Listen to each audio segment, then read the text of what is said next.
Boche gold and diamonds. Buy now, pay later. പ്രവാസി വ്യവസായിയെ തോക്ക് ചൂണ്ടി തട്ടിക്കൊണ്ടുപോയ കേസിൽ കീഴടങ്ങാനെത്തിയ പ്രതികളെ പോലീസ് കോടതിയിൽ നിന്നും പിടികൂടി. പനമണ്ണ ആറുപുഴ ഷാഹിൻ, അനങ്ങനടി ഓവിങ്കിൽ നജീബുദ്ദീൻ, പനമണ്ണ മടക്കൽ ഫൈസൽ ബാബു എന്നിവരെയാണ് അറസ്റ്റ് ചെയ്തത്. പട്ടാമ്പി കോടതിയിൽ അഭിഭാഷകനൊപ്പം എത്തിയ 3 പേരെയാണ് ഷൊർണൂർ ഡിവൈഎസ്പി സ്ക്വാഡും ചാലിശ്ശേരി പോലീസും ചേർന്ന് പിടികൂടിയത്. തിരുമിറ്റക്കോട് ദുബായ് റോഡ് കോഴിക്കോട്ടരി പാലത്തിന് സമീപം വ്യവസായി PV മുഹമ്മദ് അലിയെ തോക്കുചൂണ്ടി തട്ടിക്കൊണ്ടുപോയ സംഭവത്തിലാണ് അറസ്റ്റ്. ഇതോടെ അറസ്റ്റിലായവരുടെ എണ്ണം 4ആയി. പട്ടാമ്പി കോടതിയിൽ കീഴടങ്ങാനെത്തിയെങ്കിലും ഇവരെ പ്രതി ചേർത്തിട്ടില്ലാത്തതിനാൽ മുൻകൂർ ജാമ്യം ലഭിച്ചില്ല.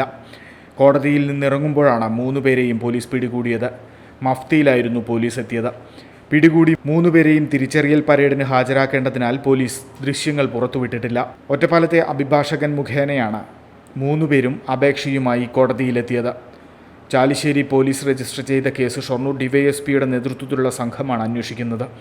വിഷയം മജിസ്ട്രേറ്റിനെ ധരിപ്പിച്ച ശേഷമാണ് 3 പേരെയും കോടതി വളപ്പിൽ നിന്നും കസ്റ്റഡിയിലെടുത്തതെന്ന് പോലീസ് പറഞ്ഞു. കഴിഞ്ഞ ശനിയാഴ്ചയായിരുന്നു ദുരൂഹത നിറഞ്ഞ തട്ടിക്കൊണ്ടുപോകലുണ്ടായത്. നിലവിൽ പ്രവാസി വ്യവസായി സംഭവത്തിന് ശേഷം വാണിയംകുളത്തെ സ്വകാര്യ ആശുപത്രിയിലെ ചികിത്സയ്ക്ക് ശേഷം വിദേശത്തേക്ക് മടങ്ങി. സാമ്പത്തിക ഇടപാടുമായി ബന്ധപ്പെട്ടുള്ള തർക്കമാണ് തട്ടിക്കൊണ്ടുപോകലിന് പുറകിലെന്നാണ് പോലീസിന് ലഭിക്കുന്ന വിവരം. ഷൊർണൂർ ഡിവൈഎസ്പിയുടെ മേൽനോട്ടത്തിൽ നടത്തിയ അന്വേഷണത്തിൽ ആദ്യ അറസ്റ്റ് ഒറ്റപ്പാലത്തും പിന്നീടുണ്ടായത് പട്ടാമ്പിയിലുമാണ്. കേസെടുത്തിരിക്കുന്നത് ചാലുശ്ശേരി പോലീസ് സ്റ്റേഷനിലാണ്.